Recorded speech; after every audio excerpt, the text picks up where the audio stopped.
Young, खूबसूरत और energetic. ऐसा लग रहा था कि कोई इंसान रातों रात आसमान से नीचे गिर पड़ा हो, बिना किसी निशान के। अगर दिल्ली शहर में कोई ऐसा इंसान होता जिसके बारे में मित्तल परिवार पता न लगा पाए, तो सिर्फ दो ही वजह हो सकती है। या तो वो इंसान नकली पहचान के साथ जी रहा है, या तो फिर उसके बैकग्राउंड की डिटेल के साथ कुछ छेड़खानी की गई है। वैसे बॉस, उसके 20 साल के होने के बाद की इन्फॉर्मेशन हमें मिली है, पर वो भी साक्षी से मिलती जुलती है। अर्पिता ने नर्सिंग स्कूल में एडमिशन लिया और वहाँ से ग्रेजुएट हो गई। असिस्टेंट को मिली हर एक छोटी बात उसने संजय मित्तल को बताई। साक्षी के कंपैरिजन में अर्पिता काफी सिंपल थी। अर्पिता के बारे में स्कूल में बस एक ही बार बात हुई, जैसे कि वो सिर्फ जल्दी में अपना सर्टिफिकेट लेने आई थी और फिर वो गायब सी हो गई। संजय मित्तल अपनी चेयर पे बैठे अर्पिता के डॉक्यूमेंट्स को ध्यान से देख रहा था। उसके दिमाग में हॉस्पिटल में हुई अर्पिता से उसकी पहली मुलाकात के सीन फ्लैशबैक होने लगे। यंग, खूबसूरत और एनर्जेटिक, ये 3 शब्द अर्पिता को परफेक्टली डिस्क्राइब करते थे। उसकी वो परफेक्ट आंखें किसी कलाकार के मास्टरपीस से कम नहीं लगती थी, मगर उसका बैकग्राउंड का ना मिल पाना और उसका यूं जल्दी ग्रेजुएट हो जाना संजय को बेचैन कर रहा था कि उसने अपनी लिटिल प्रिंसेस को अर्पिता के हाथों में सौंपकर कोई गलती तो नहीं की है। संजय मित्तल की नजर उसके डेस्क पर पड़ी ट्रैफिक एक्सीडेंट की रिपोर्ट पर गई और उसे देखते ही वो ठंडा पड़ गया। कहाँ है अब वो? असिस्टेंट ने संजय की ओर हैरानी से देखते हुए कहा। नीचे लिटिल प्रिंसेस के साथ खेल रही है।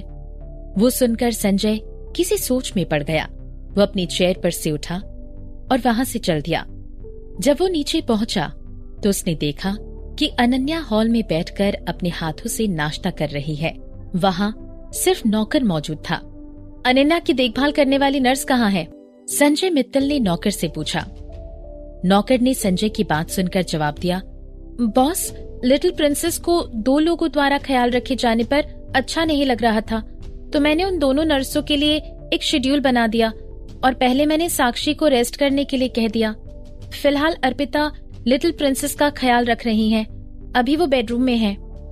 इससे पहले कि नौकर अपनी बात पूरी कर पाता, संजय मित्तल वहां से जाकर सीधा बेडरूम में पहुंच चुका था। उसके रूड बिहेवियर को देखकर सब लोग उसके डर से कांपते थे।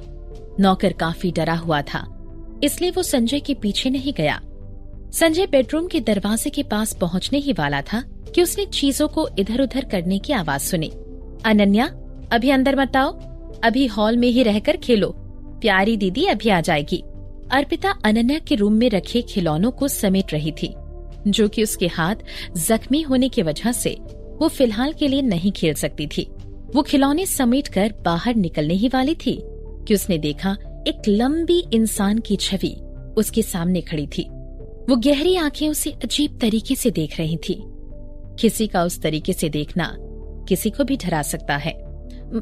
मिस्टर संजय, अर्पिता ने अपने सामने खड़े उस आदमी की ओर देखा और वो कांपने लगी। उसने समझते हुए पीछे होना चाहा, पर फिर उसे याद आया कि उसके हाथों में खिलौनों का ढेर था। उसके हाथों से खिलौना नीचे गिर गया और उसने उस पर पैर रख दिया। वो खुद के ही हाथों फिसल पड़ी और सीधा जाकर संजय की बाहों में जा गिरी।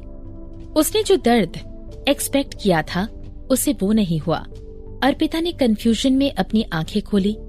उसके गिरने की आवाज सुनकर अर्पिता को अभी भी डर लग रहा था कि अब संजय क्या करेगा। क्या तुम्हारा मुझसे टकराने से मन नहीं भरा? संजय की आवाज में काफी चिड़चिड़ापन सुनाई दे रहा था। अर्पिता को समझ आ गया था कि उसने शेर की गुफा में हाथ डाल लिया है और अब उसे किसी भी पल खा ही जाएगा। मैं अभी उठती हूँ। अर्पिता को कुछ समझ नहीं आ रहा था। उसने जल्दी से वहां से उठना चाहा। अपने दोनों हाथों का सहारा लेकर वो उठी और उस इंसान को गहरी सांस लेते हुए देखा। फिर उसे समझ आया कि उसके दोनों हाथ संजय के कंधों पर रखे हुए थे। उसने जल्दी से अपने हाथ वहां से उठा लिए। मुझे माफ कीजिएगा, मैंने गलती से हाथ रख दिया। संजय। अर्पिता ने अपनी हड़बड़ाहट को संभाला और संजय को देखते हुए उस ऑकवर्ड सीन को खत्म किया। अगले ही पल संजय के पीछे से एक छोटी सी परछाई दिखाई देने लगी। प्यारी दीदी, आप मेरे डैडी से टकरा क्यों रही है? अनन्या ने अपनी मासूम आवाज से अर्पिता को पूछा। उस सवाल को सुनकर मानो अर्पिता के कानों में बिजली ही कड़क उठी। जैसे ही अर्पिता ने नीचे देखा, उसे अनन्या का मासूम चेहरा अपने सामने नजर आया। सवाल और हैरानी से भरी वो दो आंखें अर्पिता अपनी ओर निहारते हुए देख पा रही थी। अनन्या, इसे टकराना नहीं कहते, प्यारी दीदी की बात सुनो।